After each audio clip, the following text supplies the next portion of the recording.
Hello students, हम कर रहे हैं कंपनी लॉ। कंपनी लॉ के अंदर ये आज का लेक्चर नंबर 3 है। 2 लेक्चर पहले अपलोड कर चुका हूं, जिसमें सबसे फर्स्ट लेक्चर के अंदर मैंने पूरा समरी बताया था कंपनी के बारे में। सेकंड लेक्चर के अंदर मैंने ये बताया था कि कंपनीज एक्ट 2013, कंपनी अधिनियम 2013 है, उसमें टोटल कितने चैप्टर्स हैं और कितने उसके अंदर सेक्शंस हैं। यहाँ पर चैप्टर का मतलब कंपनीज एक्ट 2013 के चैप्टर्स की बात कर रहा हूँ। आपकी जो बुक में चैप्टर्स दे रखे हैं उसकी बात मैं नहीं कर रहा हूँ। हाँ, अगर आप ये सारे चैप्टर्स कर लेते हैं तो आपके बुक के सारे चैप्टर ऑटोमेटिकली हो जाएंगे। बुक में तो फिर भी कंफ्यूजन हो सकता है, यहाँ तो सेक्शन वाइज सारे करवा दूंगा मैं, तो आपको सेक्शंस भी याद रहेंगे। ओके, ठीक है, बड़ा इंटरेस्टिंग है, बड़ा मज़ा आएगा। आप पूरा डिटेल में इसको देखिए, आपका कंपनी लॉ का पेपर जो है बड़ा शानदार हो जाएगा। सबसे पहले हम कंपनीज एक्ट 2013 के चैप्टर नंबर 1 को देख रहे हैं। इसके अंदर टोटल 2 सेक्शन है, सेक्शन 1 और सेक्शन 2, यानी कि धारा 1 और धारा 2। कंपनी अधिनियम 2013 की 2 धाराएं दे रखी हैं। जो धारा 1 है यानी कि सेक्शन 1 है, वो किस बारे में? वो है short titles, extend, commencement and applications के बारे में है, मतलब इंट्रोडक्शन के बारे में है। इस सेक्शंस, इस एक्ट के, इस अधिनियम के इंट्रोडक्शन के बारे में है। This act is applied from 1 अप्रैल 2014, 1 अप्रैल 2014 से ये अप्लाई हुआ और पूरे भारत के अंदर अप्लाई हुआ।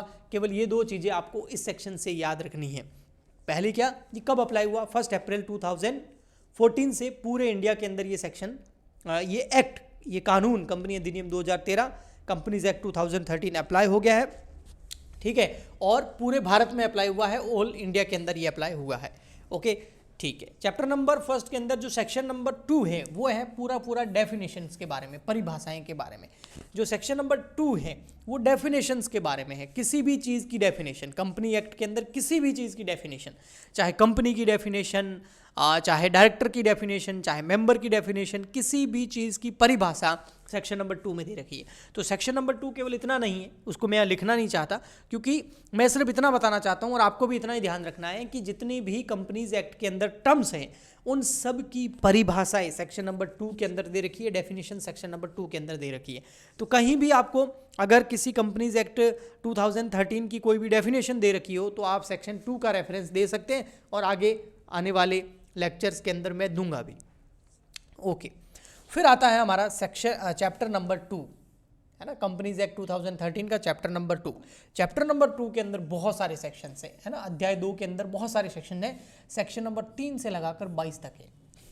3, 4, 5, 6, 7, 8, 9, 10, 11, 12, 13, 14, 15, 16, 17, 18, 19, 20, 21, 22।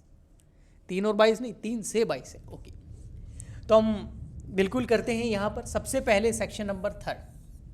सेक्शन नंबर 3 जो है ना, वो है फॉर्मेशन ऑफ अ कंपनी, ठीक है।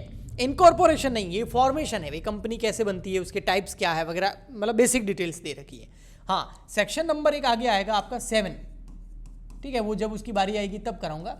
वो है इनकॉर्पोरेशन के बारे में, जो फर्स्ट लेक्चर में मैंने बताया था ना, incorporation of company, of companies, यानी कि कंपनियों का समामेलन। समामेलन मतलब रजिस्ट्रेशन, पंजीयन। उसके ऊपर सेक्शन कौन सा है? सेक्शन 7 है। ओके, लेकिन अभी हम किसकी बात कर रहे हैं? सेक्शन 3 की, फिर 4th की बात करेंगे, 5th की करेंगे, 6th की करेंगे, फिर 7 पे जाएंगे ना। ओके, ठीक। तो फॉर्मेशन ऑफ कंपनीज में क्या है? सबसे पहले ये बताया गया भाई जो कंपनी है वो कितने टाइप की होती है। सबसे पहले आपको ये ध्यान रखना है। तो देखो, ओवरऑल कंपनी जो है 2 टाइप की होती है। एक होती है प्राइवेट कंपनी, है ना। प्राइवेट कंपनी को आप क्या बोलेंगे अपने हिंदी के अंदर? निजी कंपनी। प्राइवेट कंपनी मतलब निजी कंपनी, ठीक है। ओके, और एक होती है पब्लिक कंपनी। तो मेनली 2 ही पार्ट होते हैं। पब्लिक कंपनी मतलब सार्वजनिक कंपनी, सार्वजनिक कंपनी, ठीक है। फिर इसके अंदर जो है, हाँ, प्राइवेट कंपनी भी तीन तरह की हो सकती है। एक होती है लिमिटेड बाय शेयर्स, मतलब जो मेंबर्स होते हैं, शेयर होल्डर्स होते हैं, उनकी लायबिलिटी केवल शेयर्स तक लिमिटेड होती है। एक जो मेंबर्स होते हैं, ऑनर होते हैं, उनकी लायबिलिटी जो है वो गारंटी तक लिमिट होती है। और एक अनलिमिटेड, यानी कि जो शेयर होल्डर है या मेंबर्स है, जो ऑनर है, जो स्वामी है, जो मालिक है, उसकी लायबिलिटी अनलिमिटेड होती है, असीमित होती है, पार्टनरशिप की तरह। पार्टनरशिप कौन सी? साझेदारी। कौन सी? पार्टनरशिप एक्ट 1932 वाले, है ना। भारतीय साझेदारी अधिनियम 1932 में जो साझेदार होते हैं उनका दायित्व क्या होता है? अनलिमिटेड होता है। मतलब अगर लायबिलिटी पे नहीं हो पाई व्यापार की तो लोग घर पे भी मांगने आ सकते हैं। तो कुछ इस तरीके की कंपनीज अनलिमिटेड वाली भी होती हैं, ठीक है। ओके, पब्लिक कंपनी जो होती है वो भी 3 तरीके की होती है। एक limited by shares, share holder का जो लायबिलिटी है वो ओनली शेयर्स की वैल्यू तक लिमिटेड रहता है। लिमिटेड बाय गारंटी, जितनी उन्होंने गारंटी दी वहाँ तक, और अनलिमिटेड मतलब असीमित, कोई सीमा नहीं है उनकी लाइबिलिटी की। अगर ज़्यादा डेप्ट हो गए तो उनको अपने घर बेच के भी पैसा देना पड़ेगा। ओके, अब यहाँ पर अगर मेंबर्स के पॉइंट ऑफ व्यू से देखें, मेंबर्स कौन होते हैं? Share holders. मेंबर कौन होते हैं? Share holder. शेयर होल्डर मतलब जो अंशधारी हैं, जिनको कंपनी शेयर इशू करती है ना, वो मेंबर होते हैं। उनको मेंबर बोलो, शेयर होल्डर बोलो, यानी कि अंशधारी बोलो या सदस्य बोलो, एक ही बात है। तो वो जो मेंबर होते हैं उसके बेसिस पे कंपनीज की 3 टाइप है। एक होती है 1% कंपनी। ये जो 1% कंपनी होती है ना, ये प्राइवेट कंपनी ही होती है। ये जो 1% कंपनी होती है, ये क्या होती है? ये एक तरह की प्राइवेट कंपनी ही होती है। 1% कंपनी ये प्राइवेट कंपनी ही है, ठीक है, प्राइवेट लिमिटेड होती है, ओके, ठीक है। और इसके अलावा भी अदर प्राइवेट कंपनी। तो प्राइवेट कंपनी 2 तरह की हो गई, एक ओपीसी, इसको शॉर्ट में ओपीसी बोलते हैं। 1% कंपनी हिंदी में बोलते हैं एकल कंपनी। एकल कंपनी ये एक प्राइवेट कंपनी होती है, ठीक है। और ओपीसी के अलावा भी बहुत सारी प्राइवेट कंपनीज होती है। तो प्राइवेट कंपनी यानी निजी कंपनियां अदर देन ओपीसी, ओके। और एक आपका पब्लिक कंपनी यानी कि सार्वजनिक कंपनी। अगर मेंबर्स की संख्या के आधार पर देखा जाए, नंबर ऑफ शेयर होल्डर्स के हिसाब से देखें तो देखिए, मिनिमम नंबर ऑफ मेंबर्स यानी कि जो सदस्य हैं, मेंबर मतलब सदस्य मतलब शेयर होल्डर्स, है ना। मेंबर्स बोलो शेयर होल्डर्स बोलो, एक ही बात है। तो जो मिनिमम नंबर ऑफ मेंबर्स होते हैं ओपीसी के अंदर होता है केवल 1, और प्राइवेट में कितने होते हैं? 2, और पब्लिक में कितने होते हैं? 7। कम से कम इतने होने चाहिए। ओपीसी में कम से कम 1, ओपीसी के अलावा जितनी भी प्राइवेट कंपनियां हैं उसमें कम से कम 2 शेयर होल्डर होने चाहिए, अंशधारी होने चाहिए, सदस्य होने चाहिए, मेंबर होने चाहिए। पब्लिक में 7। और मैक्सिमम नंबर ऑफ मेंबर्स की बात करूं तो ओपीसी के अंदर कितना होना चाहिए? 1, मिनिमम भी 1, मैक्सिमम भी 1। लेकिन अदर प्राइवेट कंपनी के अंदर कितने? 200 ओपीसी को छोड़कर। और पब्लिक कंपनी के अंदर कितने हैं? इनफाइनाइट, कोई सीमा नहीं है, अनलिमिटेड, कितने भी मेंबर हो सकते हैं।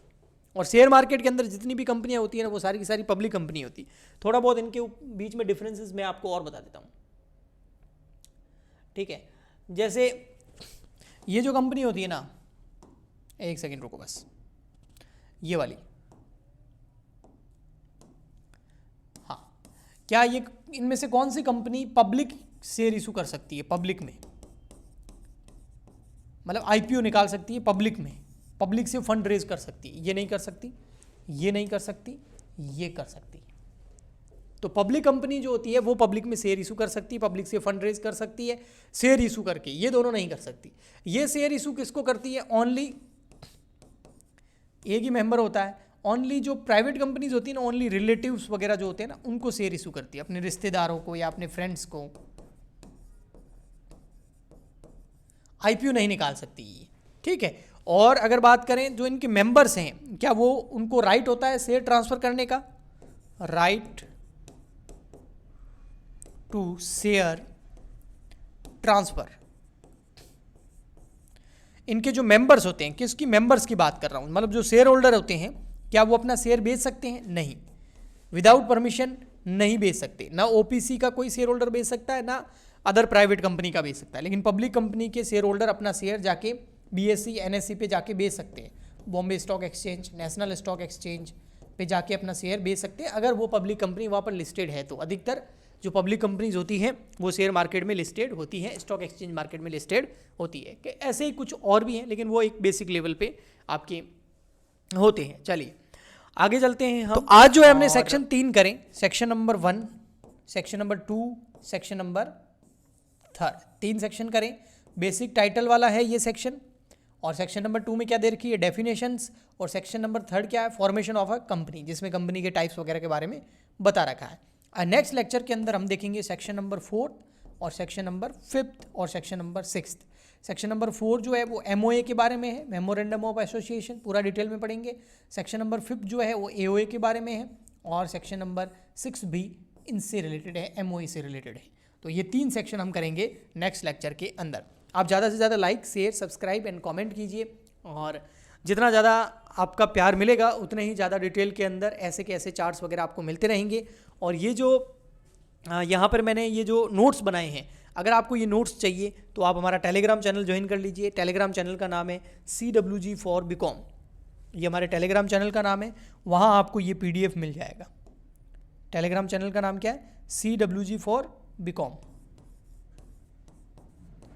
लगभग 8000 प्लस उस पर सब्सक्राइबर हैं, तो और भी 1-2 चैनल किसी और ने बना रखे हैं, लेकिन वहाँ पर सब्सक्राइबर हमारे 8,000 प्लस हैं, तो आप पहचान लेंगे। और CWG फॉर BCom नाम है इसका। टेलीग्राम चैनल का लिंक इस वीडियो के नीचे डिस्क्रिप्शन बॉक्स में भी आपको प्रोवाइड करा दिया जाएगा। Okay, bye bye.